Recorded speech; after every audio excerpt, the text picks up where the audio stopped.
하는 시간이 10분이라서 아쉽죠? 빨리 강의 듣고 싶은데 너무 길어가지고. 자, 내가 조금 중요한 거를 여기서 설명을 하고 그 다음에 시간 되는 대로 PPT를 보고 이렇게 좀 반복이 되도록 그렇게 하려고 그래요.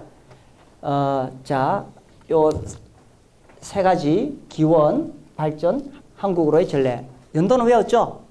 네, 1827년.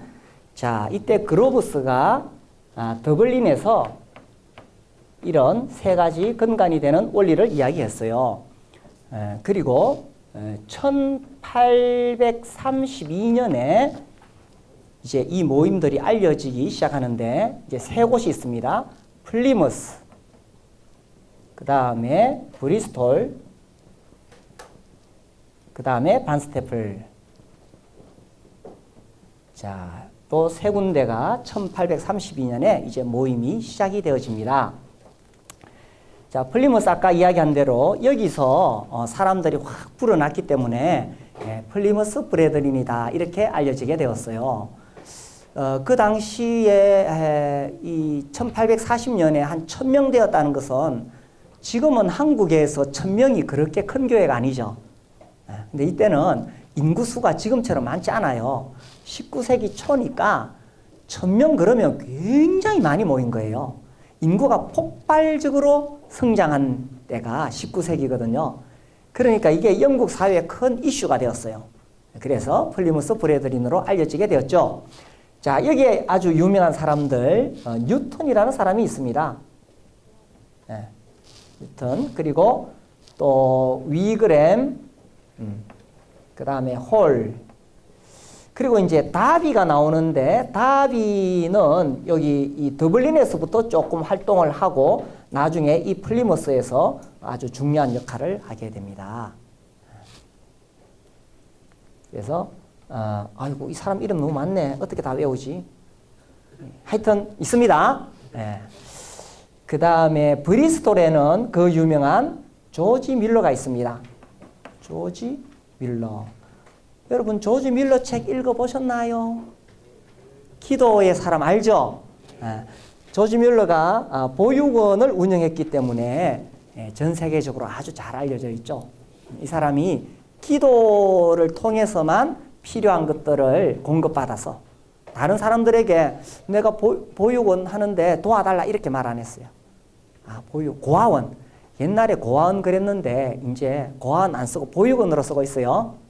그래서 보육원으로 알려져 있는데 이 사람이 1836년에 보육원을 하는데 사실은 2년 전에 1834년에 성경지식협회라는 것을 세웠습니다. 번역하기가 좀 어려워서 하여튼 그래 번역을 했어요. 이 성경지식협회가 뭐 하는 데냐 하면 학교를 세우고 또 선교사들을 후원하고 성경을 보급했어요. 지금은 뭐 우리나라에 무상교육 되니까 어디로 가든지 다 공부할 수 있잖아요. 근데 이때는 정말 우리가 상상할 수 없을 만큼 가난한 시절이에요. 그래서 교육을 못 받으면 또 결혼해서 그 자녀들도 교육을 못 받고 이렇게 하면은 이게 계속 악순환이 되는 거예요. 그 당시에 그 런던에 이 노동자들의 평균 수명이 22세. 너무하죠, 그죠? 그러니까 교육을 못 받으니까 가서 그냥 몸으로 일하는 노동자들은 일찍 죽는 거예요. 아주 열악한 환경에 사니까. 그 다음에 뭐 리버풀이나 이런 데 보면 심지어 15세 평균 수명이. 그러니까 아주 어려서부터 굉장히 고된 노동 일을 하다가 죽고. 그러니까 이제 학교를 세워서 교육을 받으면은 그런 환경이 개선되잖아요. 그래서 이제 조지 밀러가 그런 학교를 세우고 선교사를 후원하고 중국 선교사 유명한 사람 누가 있나요? 중국 내지 선교회 허더슨 테일러죠. 허더슨 테일러가 이 조지 밀러의 도움을 굉장히 많이 받아요. 이 사람 영국 있을 때 영국의 토트넘 교회 우리 모임이에요. 거기서 함께 교제했고 나중에 실제로 믿음으로 사는 법을 이 그로브스나 조지 밀러를 통해서 영향을 굉장히 많이 받았는 거죠. 그래서 아무튼 그런 선교사들을 후원하고 또 성경을 전 세계에 보급했어요. 그 성경 전서 28만 권을 이렇게 보급하고. 별로 안 놀라네. 요즘은 자꾸 여러분 지금 수준에 생각하면 안 돼요. 요즘은 성경 한 권 사기 그렇게 어렵지 않죠. 인쇄술이 발달해 있기 때문에 이게 잘 나와요. 근데 이 시대는 지금처럼 그렇게 막 기계로 이렇게 지금처럼 그렇게 찍어내는 시대가 아니에요. 성경 한 권 굉장히 비싸요. 그런데 이 성경을 28만 권을 보급을 했다. 어때요? 대단하죠? 대단한 거예요. 신약 성경을 150만 권? 대단하죠. 그리고 이제 그 신앙에 대한 이런 소책자를 1억 1200만 권. 그러니까 이것을 책을 계속 해가지고 전 세계에 보내고 이렇게 했는 거예요. 그래서 우리는 조지 뮬러 그러면 보육원만 기억하는데 이 사람이 62년 동안 기도로만 1만 명의 고아들을 길러내죠. 굉장히 그 분야 알려져 있고 나중에 노년에는 전 세계에 다니면서 자기가 경험한 하나님에 대해서 간증하고 설교했어요. 이분은 강단에 딱 서면 벌써 막 말할 수 없는 감동이 오겠죠. 기도로 살아왔으니까. 실제 하나님께서 살아계시다는 것을 이분의 삶을 통해서 보여줄 수가 있으니까. 그래서 조지 뮬러는 교파를 초월해서 잘 알려진 분입니다. 그리고 이제 조지 뮬러와 동력했던 사람이 헨리 크레이기라는 사람이 있어요. 이 사람이 둘 다 동갑내기 1805년생인데 이 사람들이 그 테이머스에서 거기서 만나가지고 친구가 된 다음에 평생을 정말 절친으로 지냈어요. 여기 우리 청년들도 청년 시기에 신앙 안에서의 절친을 잘 사귀세요. 세상 친구는 아무리 친해봤자 한계가 있어요. 그래서 이렇게 와서 또 서로 사귀고. 그래서 두 사람이 정말 절친이었고 둘 다 대단한 성경학자들이에요. 그래서 두 사람이 동행했고 반스테플에는 로버트 체프만이라는 사람이 있어요.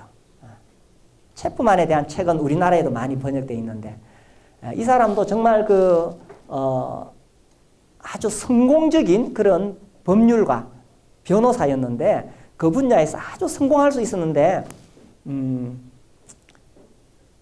자기가 복음을 전하기 위해서 여기가 공단입니다. 공단 지역에 들어와서 가난한 사람들과 함께하고 그렇게 목회를 했어요. 근데 이분은 그 설교는 잘 못했대요.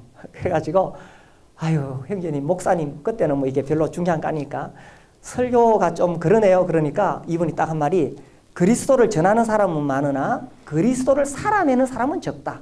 나는 그리스도를 살아내는 사람이 되겠다 하는 유명한 말을 했어요. 그런 이야기 들으면 저 같은 사람 내가 부끄러워요. 이분이 1803년에 태어나서 1902년에 100살까지 살아요. 살면서 이 형제들에게 굉장히 그 선한 영향력을 미치고 아주 그 인격적으로 훌륭한 멘토 역할을 했습니다. 다비 이야기를 안 했네.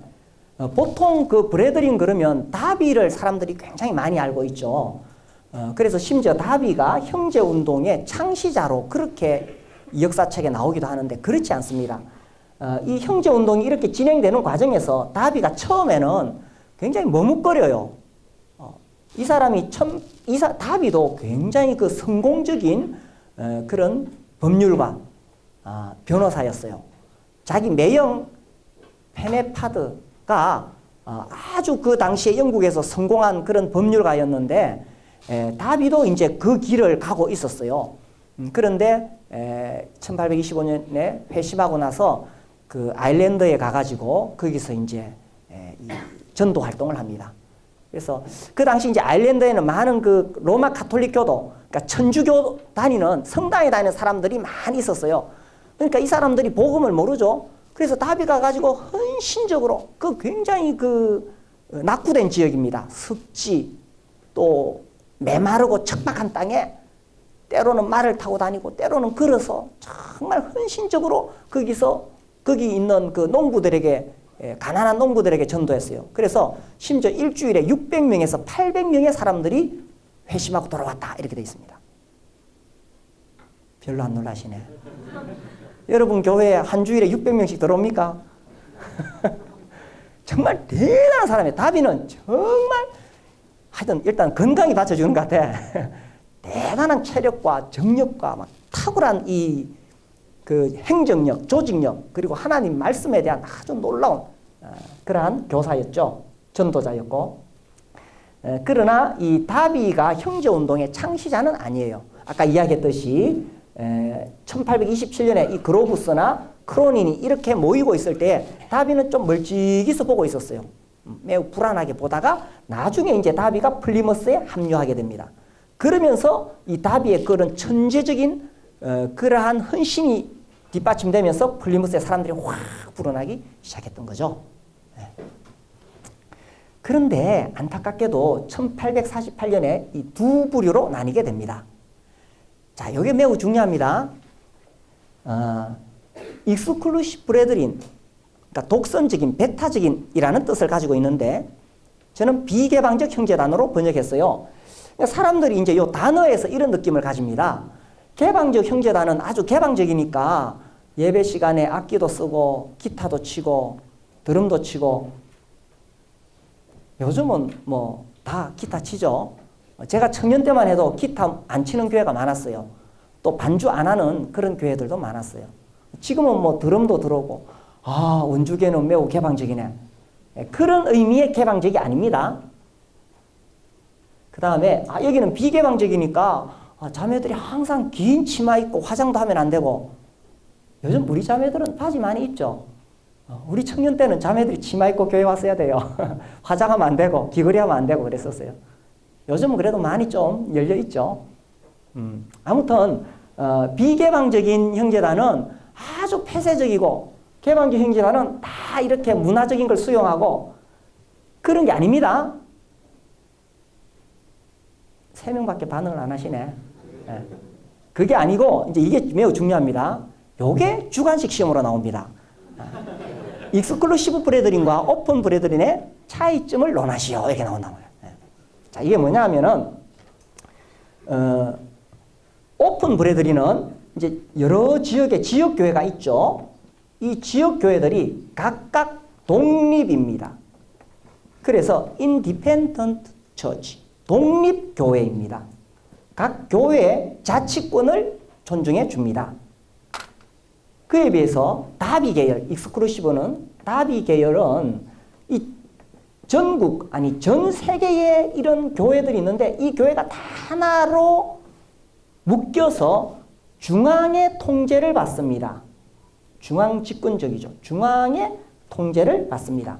그래서 어떤 한 그 지역 교회에서 여기서 어떤 사람이 이사를 왔어. A라는 형제를 받아들일 것인가 말 것인가를 이 지역교회가 결정을 안 해요.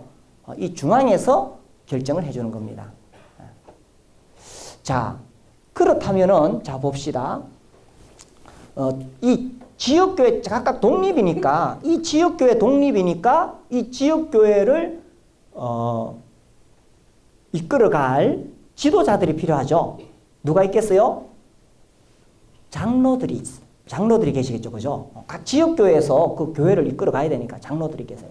그럼 여기는 굳이 장로가 있을 필요가 있어요? 없어요? 없어요. 이 중앙에서 결정하니까.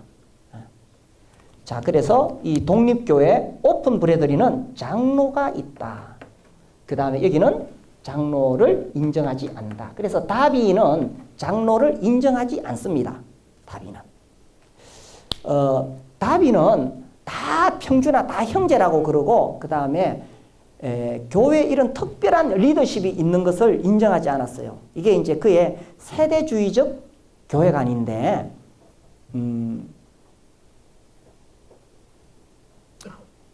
그래서 이 서신서가 기록될 무렵에 초대 교회의 모습은 이제 끝이 났다. 그러므로 장로가 교회에 있지 않다. 그리고 모든 이 다비의 특징이 오직 성령의 주관, 성령의 인도하심 매우 중요하죠. 근데 그걸 지나치게 강조하다 보니까 교회 내의 모든 조직, 인위적인 어떤 것들, 프로그램 이런 걸 다 없앴어요. 다 없앴어요. 그러면서 이런 장로나 이런 것도 다 없앴어요. 그래서 이제 그렇게 할 무렵에 이 1836년, 37년에 그렇게 할 때에 이 조지 뮬러와 헨리 크랙이 1838년도에 2주 동안 휴가를 얻어서 성경을 자세히 기도하면서 읽다가 성경의 장로가 나온다. 그래서 우리는 교회 장로를 세우겠다. 이렇게 장로를 세웠어요. 자, 여기까지 본다면 우리 한국에 있는 교회는 익스클루시브입니까? 오픈입니까? 오픈인 건 명확하죠, 그죠? 그래서 명확합니다. 그래서 이 다비의 주도하에 있던 이 익스클루시브 브레드린, 다비가 정말 훌륭한 사람이지만 교회관에 있어서는 우리와 다르다는 것입니다. 그 다를 때 이제 이 다비의 세대주의가 나와요. 자, 이렇게 해서 이게 1848년에 이렇게 나뉘어지게 되었어요. 안타깝게. 나뉘어진 다음에 이 다비 계열의 이 교회들은 전 세계가 처음에는 하나가 되어 있었어요. 다비가 1800년에 태어나서 1882년에 죽는데 다비가 죽기 81년도부터 이게 이제 갈라지기 시작해요. 이 다비가 살아있을 때는 다비의 강력한 카리스마, 그 리더십에 의해서 이 당시에 전 세계에 약 1500개 교회가 있었어요. 이 대단한 일입니다. 이 1500개 교회가 지금처럼 SNS가 발달된 시대도 아닌데도 하나로 탁 돼 있었는데 죽기 1년 전부터 이게 이제 분열하기 시작합니다. 그래서 크게 5번 분열해요. 다 이렇게 분열이 됩니다. 그에 비해서 오픈 브레드리는 각 지역교회가 독립이기 때문에 이렇게 계속 발전해서 전 세계에 있습니다. 전 세계. 그래서 저도 이 역사를 공부하기 전에는 아이고 뭐 영국에서 시작했다더라, 한국에 뭐 좀 있다더라 이런 줄 알았어요. 근데 실제로 전 세계에 우리 모임이 없는 데가 없습니다. 몇 년 전에 제가 그 태국에 가면서 이제 태국에 그 안병환 형제님이 라오스로 오라 그래서 라오스에 가서 거기 우리 모임들을 이렇게 봤어요. 이제 라오스가 공산화되면서 겉으로는 이제 그 제도적인 목사가 있어요. 그런데 그분 밑에 이렇게 다 이렇게 있어요. 우리 모임들이 다 이렇게 섬기고 있어요. 그래서 자기 아버지가 그 스위스에서 온 형제님으로부터 복음을 들었고 그렇게 교회들이 형성되었는데 공산화되면서는 이제 지하로 들어갔다. 그 이제 라오스 있다 제가 이제 태국으로 또 가서 있었는데 이 태국에는 이제 라오스는 1902년이죠. 스위스 형제님들하고 태국에는 1886년이에요. 우리나라에 그 유명한 언더우드나 아펜젤러가 몇 년도에 들어왔는지 알아요? 1885년일 거예요. 내가 미리 확인했어야 되는데. 근데 태국에 1886년에 우리 형제들이 거기 들어갔어요. 그래서 제가 다 그걸 보면서 안타까운 것이 태국으로 가지 말고 조선으로 오지. 그때 만약에 우리 형제님들이 태국 그 불교 나라거든. 그 참 어렵거든요. 그 안 가고 조금 배 타고 더 와서 우리나라 왔으면 지금 우리가 이제 굳이 이런 공부 잘 안 해도 됩니다. 다른 교파들이 자기 역사 막 강조해야 될 거예요. 우리가 훨씬 더 큰 세력을 가지고 있을 겁니다. 그래서 아무튼 이렇게 전 세계 다 있습니다. 그 교재에도 보면은 뒤에 이렇게 각 주별로 대륙별로 우리 모임이 어느 정도가 있는가 하는 그런 개수가 나올 거예요. 그래서 전 세계 다 있습니다. 그 전에 이제 우리 교회에 같이 있던 그 형제가 미국 가서 자리 잡았어요. 그리고 미국에 계속 놀러 오라 해가지고 제가 몇 년 전에 이제 미국에 놀러 갔어요. 그 텍사스주에 가서 이제 휴스턴하고 어스틴에 제가 좀 있었는데 휴스턴에 가니까 거기 또 우리 형제님들이 있어서 제가 물어봤어요. 여기도 우리 모임이 있느냐? 그러니까 우리 모임이 한 8군데 정도 있대요. 그 미국인들 그 모임이. 어스틴에 와서는 이제 그때는 제가 시간이 돼서 그 어스틴 모임에 갔어요. 가서 이제 예배를 드리는데 지금 이제 한국의 교회들은 제가 이렇게 방문을 해보면 예배 방식이나 이런 것들이 제가 청년 때보다 조금 발전돼 있어요. 아주 이렇게 계획적으로 움직이는 것들이 좀 있어요. 근데 제가 청년 때는 그냥 뭐 자연스럽게 그냥 했거든요. 근데 제가 거기 가보니까 청년 때 예배 드리던 그 분위기가 그대로 이렇게 남아있더라고요. 그래서 제가 영어를 못해요. 뭐 무슨 말 하는지 못 알아들어요. 그런데 조금도 어색하지 않았어요. 조금도 어색하지 않고 그냥 뭐 한국에 있는 어떤 교회에 방문한 것 같아요. 우리 형제님들이 일어나서 감사 기도하고 마지막에 떡을 떼고 이렇게 하더라고요. 그래서 이게 이제 FF 브루스도 그런 이야기를 했는데 우리 브래드리는 전 세계가 네트워크돼 있어서 형제라는 사실만 인정이 되면 정말 형제로서 반갑게 맞이해 준다. 제가 이제 한국에서 온 형제다라고 이제 우리 그 다른 형제님이 소개를 하니까 너무 반갑게 매우 친숙해요. 뭐 제가 어디 뭐 다른 데 온 게 아니라 정말 그냥 우리 교회 나온 것처럼 매우 친숙해요. 아무튼 전 세계 다 있습니다. 그래서 저도 처음에 깜짝 놀랐어요. 그냥 뭐 몇 군데 좀 있는 줄 알았어요. 나중에 그 교재 한번 보세요. 다 있어요. 전 세계. 없는 데가 없어요. 자, 그렇게 해서 요게 이제 차이점이 난다는 것입니다. 그리고 이제 1960년에 이제 이 맥카피 선교사님이 오시게 되는데 또 제임스 선교사님이 오셨는데 이분들이 자, 익스클루시브 출신일까요? 오픈 출신일까요? 당연히 오픈 출신이겠죠.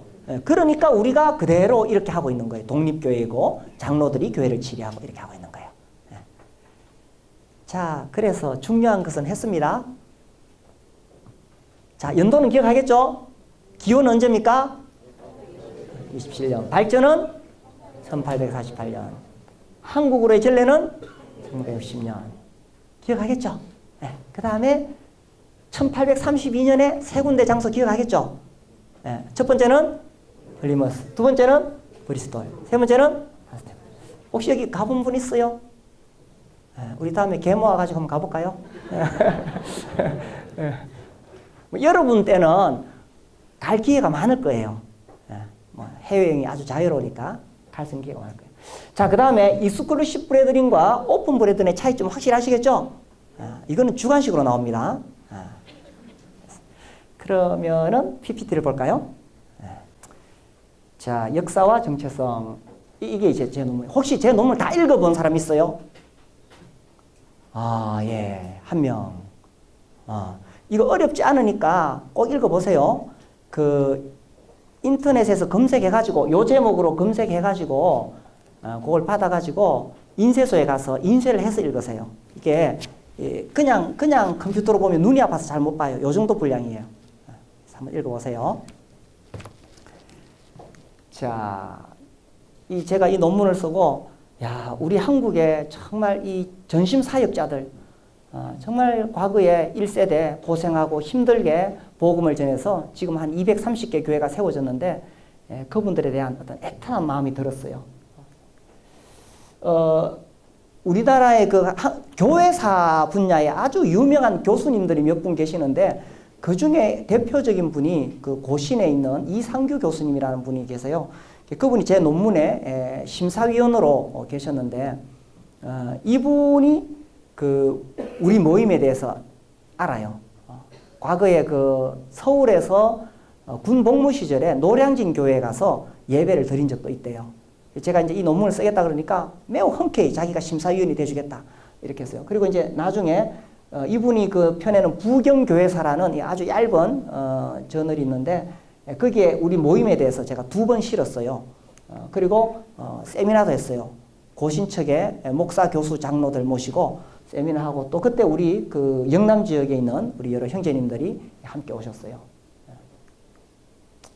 그래서 제가 이런 형제운동에 대해서 소개하면서 한국의 이런 순수한 교회의 모습들이 알려졌으면 좋겠다. 그런 이야기를 했습니다. 이거 라오스 갔을 때.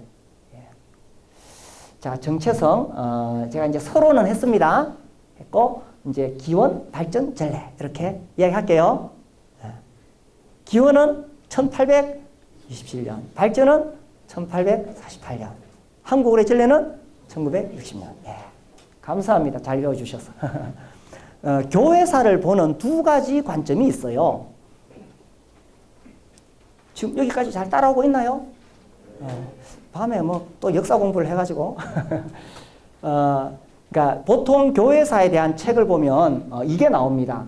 이제 크게 제가 그냥 세 부분으로 나눴어요. 초대교회사, 중세교회사, 근현대교회사 해가지고 일반적으로 이제 중세교회가 AD 590년 그레고리 대제 때부터 시작했다. 뭐 그렇게 봅니다. 그리고 1517년 마틴 루트의 종교개혁에 의해서 이제 개신교가 시작됐다. 뭐 이렇게 합니다. 이렇게 이게 제도권의 교회들을 다룬 역사입니다. 근데 이 제도권 교회 역사 보면은 성경과 어긋난 것들이 굉장히 많습니다. 특별히 로마 카톨릭은 성경과 위배되는 내용이 매우 많습니다. 죽은 성인들을 숭배하거나 마리아를 숭배하거나 연옥 교리, 뭐 성상 숭배, 뭐 면제부 판매 들어보셨나요? 네, 이런 굉장히 문제가 많습니다. 주로 이제 교회사를 공부하면은 이런 교회사를 공부합니다. 그런데 이 제도권에 나타난 교회 역사와 다르게 순수하게 그리스도인이라 혹은 형제라고 불리면서 특별한 성직자를 인정하지 않고 성경을 최고의 권위로 두고, 이게 무슨 말이냐면 로마 가톨릭은 교황이 성경보다 높아요. 전통이 성경보다 높아요. 그에 대해서 아니다. 교황이나 전통이 아니라 성경 하나님 말씀이 최고의 권위다. 이렇게 믿었다는 것입니다. 그렇게 믿으니까 어떻게 됐느냐? 교황주의자들, 로마 가톨릭 교도들에 의해서 엄청난 핍박을 받고 재산을 빼앗기고 심지어 순교당했어요. 이렇게 순수하게 모이는 사람들은. 그래서 이들의 역사에 대해서 잘 기록한 책이 순례하는 교회라는 책이 번역되어졌어요. 혹시 여러분 보셨나요? 책 껍질은 봤죠? 내용은 읽으면 어렵죠? 근데 이제 요걸 보고 그 책을 보면은 조금씩 더 이해가 많이 가게 될 거예요. 그래서 거기 보면은 이 제도권의 교회하고 다르게 7에서 9세기에 폴리시안이나 또 그 뒤에 보고밀스나 알비겐스나 특히 왈렌시안이나 이런 많은 교회들은 이 제도권의 교회로부터 핍박을 받게 됩니다. 물론 이들 중에 약간 성경에서 약간 치우친 분별을 하는 사람들도 좀 있긴 있었어요. 그러나 전반적인 흐름은 이런 순수한 교들이 있었어요. 심지어 종교개혁 이후에도 이 재침례파, 아나베프티스트, 제가 요즘 이 아나베프티스트 책을 역사를 좀 보면서 굉장히 도전을 받고 그래요. 감동을 받고. 그래서 제가 설교 시간에 아나베프티스트 이야기를 조금 자주 하는데 이런 사람들은 처음에는 이제 그 로마 가톨릭 교도가 루터가 종교개혁한 이후에 개신교도들을 핍박했거든요. 그런데 이 아나베프티스트들은 로마 가톨릭도 핍박을 하고 루터도 핍박을 하고 양쪽으로부터 핍박을 받았어요. 그러니까 이제 이 위에 나오는 교회들은 제도권의 교회들, 그러니까 국가교회. 그러니까 우리는 지금 그 개념이 잘 안 서는데, 우리는 뭐 국가는 국가고 교회는 교회잖아요. 근데 이제 이 처음에 초대 교회가 핍박을 받다가 로마의 콘스탄틴 대제에 의해서 기독교가 자유가 허용이 됩니다. 몇 년도인지 아나요? 313 밀라노 칙령. 그렇게 되죠. 그 다음에 그 후에 이제 기독교가 국가의 종교가 됩니다. 국교가 됩니다. 그때부터는 국가교회가 되는 거예요. 그래서 이 국가교회가 순수한 믿음을 가진 사람들을 핍박을 했습니다. 그리고 나중에 루터도 결국 국가교회예요. 루터도. 그래서 그 당시 또 이 칼빈이나 이런 사람들도 다 국가의 정치와 관련해서 이 기독교를 가지고 있었어요. 그러니까 이렇게 순수하게 모이던 사람들은 굉장히 핍박을 받습니다. 그래서 자, 교회사를 보는 관점이 두 가지가 있다. 하나는 위에 나타나는 제도권의 교회사가 있고 그 다음 밑에 있는 숨겨진 교회사가 있다. 그래서 하나님께서 이런 순수한 교회들을 그때그때마다 여러 지역에서 일으키셨어요. 그런 흐름 속에 형제운동이 있다라는 것입니다. 그러니까 이제 우리 브레드린도 갑자기 하늘에서 뚝 떨어진 게 아니에요. 그게 아니고 하나님이 각 지역마다 이렇게 막 시대에 따라 이 일반 교회가 타락했을 때에 순수한 교회들을 세우고 가셨는데 19세기에는 이 형제운동을 일으켜서 전 세계로 이 형제운동이 확 번져나가도록 하시고 그래서 전 세계에 이 복음이 전해지게 하시고 그래서 그 흐름이 우리에게까지 와서 여기에 왔다라는 것입니다. 이해가 되고 있나요? 네. 자, 그래서 이 국가교회 제도화된 이런 기독교 세계 속에서도 순수하게 이런 교회들이 있어 왔다. 이제 요거를 잘 설명한 것이 이 순례하는 교회라는 책입니다. 그때에 이 19세기에는 형제운동이 일어났다라는 것입니다. 그래서 이번에는 이렇게 역사적인 관점에서 설명을 하고 있는 겁니다. 자, 이거 다 했죠? 형제단 다 했습니다. 자, 플리머스 형제단이라는 요 이름이 정확한 이름이 아니다. 단지 그 플리무스라는 그 지역에서 알려졌기 때문에 이름이 붙었다. 요즘은 뭐 크리스찬 브레드린 이런 말도 쓰는데 뭐 저는 그냥 브레드린 그럽니다. 또 뭐 형제단, 모임, 뭐 우리가 이름을 만든 건 아니라 그랬죠. 자, 요게 세 가지 연대 기억하시죠? 네. 자, 뭐 여기 다 설명했습니다. 그래서 1896년에 일본에서 온 노리마스 마사야스 이분을 통해서 기독 동신회가 세워졌지만 우리와는 교류가 되지 않습니다. 지방교회 아니다. 그 다음에 구원파가 아니다. 특히 우리를 구원파로 많이 오해하는데 구원파가 아니다. 자, 이거 넘어가고 예, 조지 뮬러 참 대단한 분이죠. 교파를 초월해서 존경받는 인물. 노년에는 42개국 300만 명에게 하나님의 살아계심을 전했다. 아까 이야기했던 창끝, 그죠? 5명의 순교자 중에서 에드 맥컬리, 피터 플레밍, 짐 엘리엇 이 3명이 형제들이었다. 조셉 스크립은 형제였다. F.F. 브루스 제가 이야기를 했습니다. 이분이 쓴 책 중에 굉장히 유명한 이 책이 저겁니다. The New Testament Document. 그러니까 이제 이 형제 운동이 일어나는 배경이 뭐냐 하면 그때 이 계몽주의 이후에 인본주의 사상들 그러면서 신학으로는 자유주의 사상이 막 일어나고 다윈의 진화론이 확 이렇게 일어날 그런 무렵입니다. 아, 내가 말을 너무 빨리 하고 있네. 이해가 되고 있습니까? 그래서 인본주의가 일어나면 상대적으로 그들이 공격하는 것은 뭘까요? 성경입니다. 성경. 그래서 이 성경 이거 믿을 수 있나? 이게 뭐 2000년 전에 기록된 것인데 믿을 수 없다. 이랬거든요. 이런 것이 자유주의 신학 안에서 막 번져가고 있을 때에 F.F. 브루스가 이 신약 성경을 이분은 학문적으로 그걸 딱 입증을 했는 거예요. 왜 이게 믿을 만한 책이냐라는 것을 요 얇은 책을 가지고 했는데 이 당시로서는 이 책이 굉장히 획기적인 책이었었어요. 그래서 성경이 2000년 전의 문서이기 때문에 더 이상 신뢰할 수 없다고 주장하는 이들의 입장이 이 브루스에 의해서 완파당한다.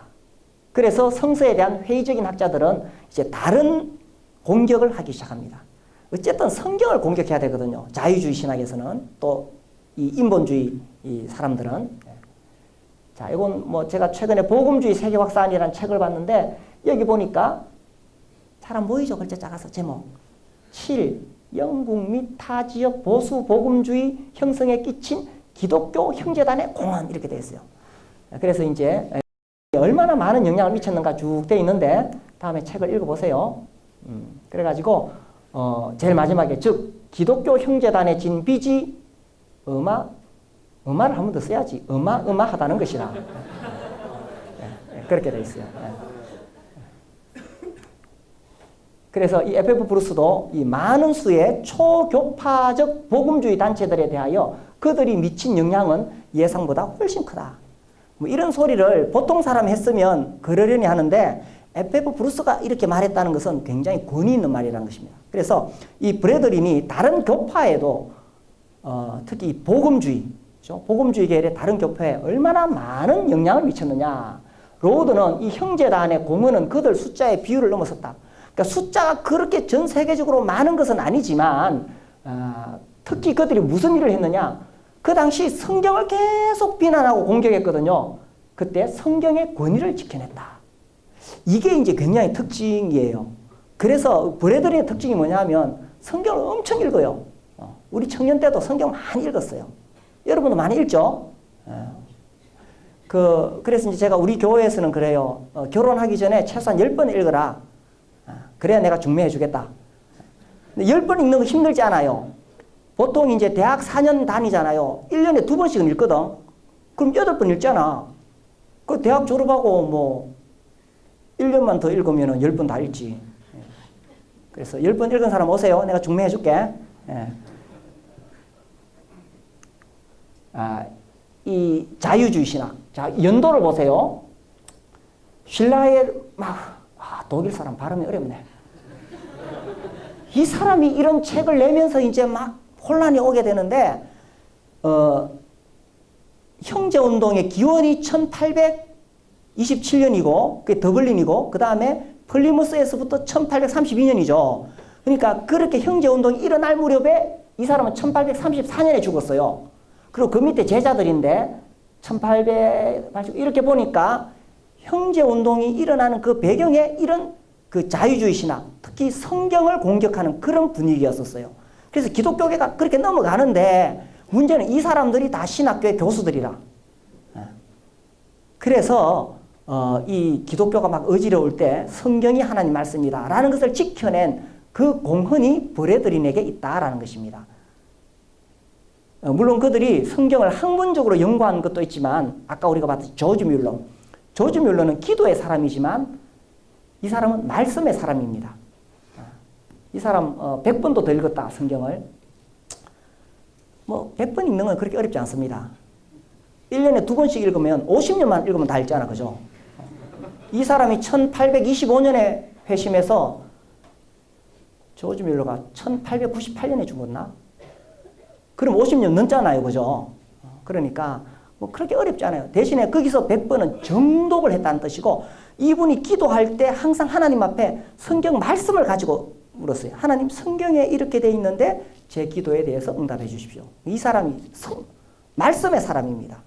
사람들은 기도의 사람으로 알고 있는데 그래서 이분이 성경이 살아있는 하나님 말씀이라는 것을 기도를 통해서 입증을 했죠. 뿐만 아니라 많은 우리 초기 브래드린의 그 지도자들이 엄청난 성경 연구가들이었습니다. 그래서 그들이 이 성경이 하나님 말씀이라는 걸 지켜냈는데 그 배경에는 이런 반작용이었다라는 것을 또 생각해 볼 수 있습니다. 다윈이 몇 년에 죽었어요? 1882년 딱 형제운동 하고 있을 때죠. 그죠? 다비가 1800년에 태어나서 1882년에 같은 해에 죽었어요. 그러니까 거의 다비와 동시대를 살았던 사람입니다. 그러니까 이런 사람들의 영향으로 분위기가 이제 복음을 배척하고 또 성경을 거부하고 있는 그런 분위기에서 성경이 하나님 말씀이라는 것을 지켜냈다라는 것입니다. 아까 말씀드렸듯이 그러나 이 형제단은 매우 다양하기 때문에 획일적으로 설명을 할 수는 없다라는 것입니다. 아주 다양하다라고 말했고, 예, 이렇게 됐습니다. 자, 오늘 여기까지 할게요. 재밌었나요? 네. 내일은 발전에 대해서 이제 조금 더 이 중요한 부분 들어가게 됩니다. 예, 마치겠습니다.